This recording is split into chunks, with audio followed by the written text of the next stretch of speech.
All right, Nick, let's talk about the Texas Longhorns. This is a team that's looking really, really good. There is a strong trio of quarterbacks on this roster, and they look very, very talented coming into the 2023 season.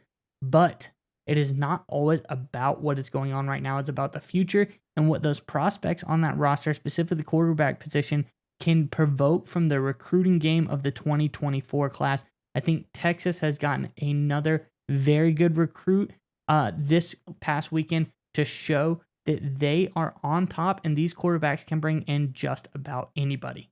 Miles, I agree with you 100%. This is just proof positive that Coach Sarkisian's plans in terms of establishing a strong recruiting pipeline is working. But before we get into the report that you dug up, Texas Longhorns fans, I want you guys to answer in the comment section below. Look, this is obviously one of the blue bloods programs in all of college football, but there's a lot, as much as there's been so many big names, so many big superstars, there's been a lot of grinders that have played for Texas, a lot of gym rats, a lot of guys who put in the work and put in the time to give their all to the Texas Longhorns program. So I want you guys to answer in the comment section below.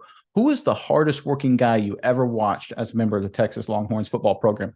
A lot of interesting names could fall into that list. Really curious what you have to say. So let us know, hardest worker, Texas program history in the comment section below. All right, Miles, what you got? What's the latest out of Austin? Yeah, Nick, I think it's got to be Justin Tucker for me.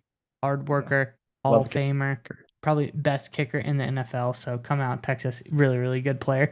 But Nick, you talk about hard work, talk about doing it. The Texas Longhorns have had very, very good success in the quarterback side of things. Talk about Quinn Ewers, Malik Murphy, and Arch Manning.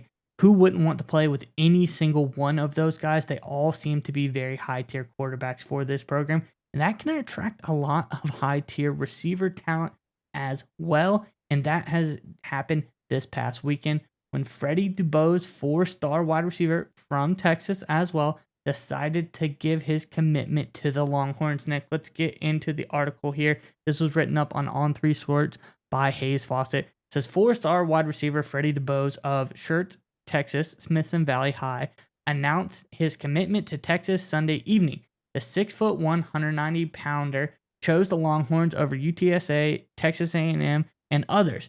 Dubose on why he chose Texas. He said, "All right, so first and foremost, man, that coaching staff is something different," Dubose said. "They're real about what they say, and being able to play under Chris Jackson with all the experience he has had before, it puts me in a good position. I know they can help me even more trying to achieve my goal of going to the league and develop me to be the best I can be on and off the field as a man and a player. As I say, it's a 40-year decision, not a 4-year decision, and I feel like Texas is everywhere, and when football comes in the end, I know, when he says when football comes to an end, I know the Texas family will take care of me for the rest of my life." Nick, that's probably one of the most mature things I've heard a guy say coming in here. It's a 40-year decision, not a 4-year decision. There's lasting implications on where you decide to go to school and what you decide to do after that. He talks about Texas wanting to be the best he can be on and off the field and how they develop him not only as a player but as a man. I really like what he said there, and I think his head is in the right place coming to this team, but his body's also in the right place too because he's an extremely dynamic playmaker with a ball in his hands. He can just make things happen. He has a big track and field background, tons of athleticism, natural feet, good, solid playmaker. Nick, I think this guy is going to be a high-level talent for the Longhorns, but I'm interested, what do you think about the Dubose commitment, and how does this affect the overall Texas program? So again, this past weekend, after when he announced he committed Sunday night, was an official visit weekend, right? Which means a lot of these top flight recruits, according to Dubose, went into Austin and did the whole official visit deal. They were wined and dined and had a good time and showed everything about Texas and, you know, everything that could be offered to them to support them, their future, whether it's in football or eventually otherwise. And that's one of the things I think is really important for a sign of a strong program's health for the long term. I always look to see how many recruits, if any at all, commit right after an official visit. To me, that shows that the recruiting staff, the athletic department, the football coach, of course, everyone involved with that process knows how to get these guys to sign on the line that is dotted, as I like to say. They know how to close these guys because it's not an easy thing to do, right? When you're a recruit, a big time recruit like Dubose is, like any of these guys are, your phone is off the hook. Everyone that's anyone is calling you, telling you how their program, their school will be the best thing for you. You're being sold all the time, and to stand out and get a guy to commit and close on a guy and after an official visit weekend, I think is always a strong sign of a good recruiting department. So I think that's important for Texas. But you hit on something, Miles, about the quarterback position, about the Longhorns, because one of the things that Sarkisian has done there, and I give him a lot of credit. Of course, this is sort of his background. He does have the NFL background, but structuring this program as if it's an NFL franchise. And by that, I mean making sure he's going to be good at quarterback, regardless, whoever it is, was obviously the three names you brought up, but making sure he gets a couple top flight talented receivers, a couple top flight talented running backs.